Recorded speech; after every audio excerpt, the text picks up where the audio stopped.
Welcome.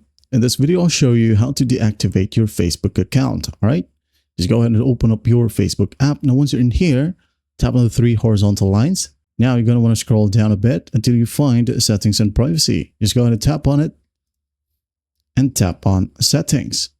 Now, once this loads, go ahead and locate Meta Account Center. All right, as you can see here, I found my Meta Account Center right here at the top. Yours might be different. If you're using iOS, sometimes you'll be able to find your Meta Account Center right here at the very bottom. All right, just tap on Account Center. Now in here, go ahead over to Account Settings section. Now tap on Personal Details. Tap on it. Now in here, just go ahead and tap on Accounts Ownership and Control. Tap on it.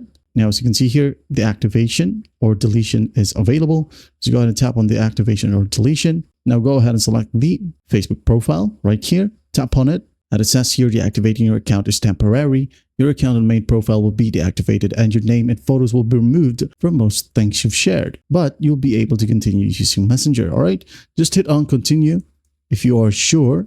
Now, as you can see here, it will ask for a password. Just go ahead and type in your password and hit on continue. Once done, you've just successfully deactivated your Facebook account. That's basically how you do it. Well, I hope this video helps and I'll see you in the next one.